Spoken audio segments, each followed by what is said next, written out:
What's going on YouTube? After 4 years of streaming, these are my top 7 tips and how they worked for me and how they could possibly work for you. Let's get into it. Oh yeah, and I stream over on Twitch every Tuesdays, Wednesdays, Thursdays, sometimes on weekends, all in the evenings. We play Escape from Tarkov and Rainbow. Links in the description below. Now let's get into it.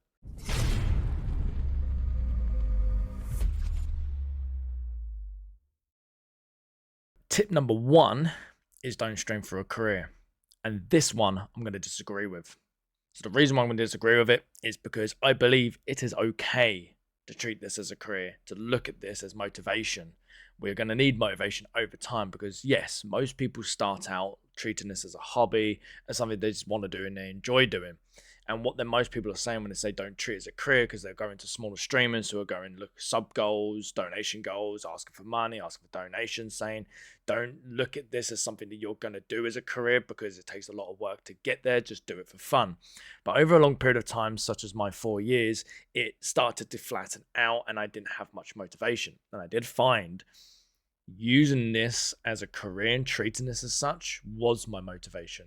Knowing that I had to be there on time, knowing I had to hit my schedules, knowing I had to upload content consistently. So treating it as a career was my drive, and it worked. It helped me out. It gave me the push that I needed. The only thing I would say is just don't push for money. Just treat this as something that you enjoy and you take it seriously. So yeah, you can treat it as a career. Tip number 2, have a niche. This will take a while. This isn't going to be something you plan just before you stream. This is something that you're going to plan before you even take up a streaming career. This is something that's going to take over time. This could take a few months for you to really figure out what works for you, what works for your viewers, what kind of content you're pushing out, and how they perceive it, how they're going to take it in. So you got to understand that. For example, you could be funny, you could be sweaty, you could be about the memes, you could be knowledgeable about the game, it could be anything. So this will gather over time depending on the kind of content you're pushing out. So yeah, have a niche and own it. Tip number 3 is listen to viewers. Remember, they're the ones consuming your content. So don't be afraid to listen to their constructive criticism. You know, sometimes it kind of stings a little bit, but it's at the end of the day, if you're listening to the right people and you understand who they are and whether you can trust them, they're looking out for you and they're just telling you what might work and what might not work or what they recommend. So it's important. Just think of it this way.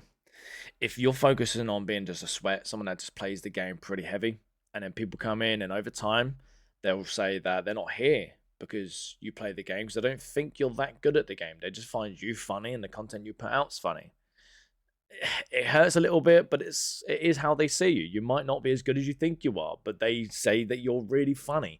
You're butthurt because they said that you're not good at the game, but really they told you was funny. So you got to listen to that part and take it on board. That one's a little bit personal for me, so it did hurt, but I had to listen. Tip number 4 is share your content on other platforms, and I completely agree with this one. Twitch is very hard to grow on, so if you're just focusing on Twitch, it is going to take a long time if you ever get fully discovered on Twitch. So you've got other platforms at your fingertips. You're creating the content. You might as well just share it on these other platforms. I used to do stream highlights, put it all onto YouTube. It was great for the beginning, but then over time, it just wasn't working for me. It wasn't keeping the content fresh for myself, or it was hard to keep the content fresh for the viewers on YouTube. So I decided to make a few adjustments, and you can do the same. So I'll give you a few examples. If you're going to use YouTube, you could do your stream highlights, you could do how-tos, and you could do guides. Everybody loves a bit of information when they go to YouTube. So if you've got information you can share about whatever it is you're doing, perfect. Instagram, I like to keep it with just pictures. So anything I'm doing about my gaming, my streaming, anything around sort of nerdy sort of stuff that I'm into, I'll use my Instagram channel and I'll just take photos and upload. Try to upload that daily at least. So keeping it going, keeping the content fresh. And then you got TikTok. TikTok is perfect for your little clips. Everybody's clipping on Twitch. So use those clips. If they're decent clips, pull them onto your TikTok. TikTok's really good to gain views because it's a fast-paced app. So people are constantly scrolling. So you're going to get the viewership. So you can always plug your Twitch in all of these platforms to try and draw people in. I'm not saying it's going to work, but it definitely gives you an incentive to utilize all the content you're creating and share it on multiple platforms for potential growth on one of them or all of them. So yeah, share your content on other platforms. Tip number 5, this one is don't overstream. This one couldn't be more true. I only stream for about 3 days a week. But the other time, it gives me a chance to upload more content onto other platforms. It gives me a chance to try to perfect my streams, make a few adjustments, or even plan for my streams. So anything I want to add to my stream, I've got to plan it. I've got to make sure it works. I've got to make sure it looks good. And then other stuff that I want to do during the next stream, I can write it down. I can plan for it. I can put it into my Discord. I can let people know what we got coming for the next stream. And it also gives you a chance to live your life a little bit. Go outside, let the sun touch your skin, whatever it needs. So definitely don't overstream. Utilize your other time to grow your channel, to perfect your channel, to clean up your channel, till you get to the point where, who knows, you're streaming full time and you do have to stream 5 days a week. Tip number 6. This one's brilliant. I think this one's quite a big one. So it is, don't be afraid to try new things. Don't be afraid to try new things. Remember, you're still growing. You got to figure out what works for you and what works for your viewers, what kind of content you want to create, how to keep it fresh, keep it new every single time, how to keep it interesting. So don't be afraid to try new things. I'll give you a couple of examples. One of them that really worked for me was open lobby. I played Rainbow, so it's worked for my games. So it's all be dependent on whatever it is that you are playing or doing. But if you're playing games, open lobby was great. I put it in my title and it just drew people in. As long as you got what platform that you're playing on, either PC or console, you definitely put in open lobby and it draws people in. They drop your follow, they enjoy playing with you, and then you just run that kind of thing. Just be very careful with it, because over time you'll just want to play with your friends, so you've got to be able to balance that. So yeah, open lobby, that worked for me. The next one will be forfeits and challenges. So if you say, like, if I lose this round, I'll have to do this. If I win this round, someone else has to do that. So it was kind of really good if you've got like hot wing challenges, or we'll spin the wheel, so you do loads of challenges there. So it keeps things interesting in between games, so you've got something more to add rather than just personality in a game. So there's more things you can bring to the table.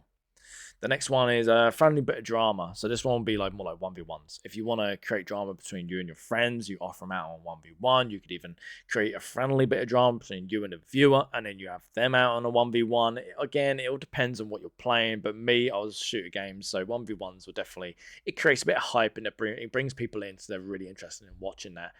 Drama just seems to work and it draws people in. The next one will be custom games. So you could do this once a week, and there's whatever game, if it allows you to do a custom.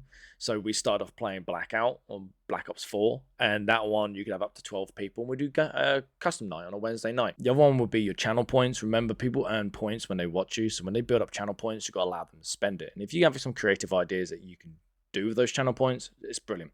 Some of them would be like little challenges and forfeits, so they can, with me, they redeem something where I give them a challenge in the game of their choice. The other one where they can give me a challenge of the game that I'm playing. The other one's where I was using the green screen, so then I'll jump inside the green screen. I have to mess around inside the green screen because they redeemed it and made me do it. So if I was playing Tarkov, they would make me do a labs run, a solo, or do a zero to hero run, all sorts of things like this. So no headsets, all sorts of stuff. It kind of works with just utilize those channel points and really get creative with them. Tip number 7 is play less saturated games. If you don't have a game in mind that is less saturated, that you would actually want to play, don't follow this advice. Ignore the advice. You're hearing other people's channels. Just ignore that advice. It won't always work. Unless you do have a game that you would like to try. It is less saturated, and it is close to the game you originally play anyway. So I played Rainbow. We went and played 0 Hour. They're very similar games, and 0 Hour had a very small following on Twitch, which brought loads of views in. And then what you got to do next from there is make sure you're balancing it. Continue to play this game, and then on other days play your main game. So make sure you stick with that game for quite a long period of time to really start building up a community, get people to like what you do. And you might bring them over to Rainbow, or they'll just start watching you because they find you fun to watch. So do think about that. That's definitely one you could take with a pinch of salt. It either is going to work for you or it's not going to work for you. But don't just play it a couple of times and then bin it off and then go play your game again, because then that piece of advice hasn't worked and it won't work. That about do it, guys. I really appreciate if you made it this far in the video. If you haven't already, give it a thumbs up or a thumbs down. Drop a little comment if you find anything here helpful, if you find that you've got something you could add to it, or what did work or what didn't work. And until then, see you in the next one.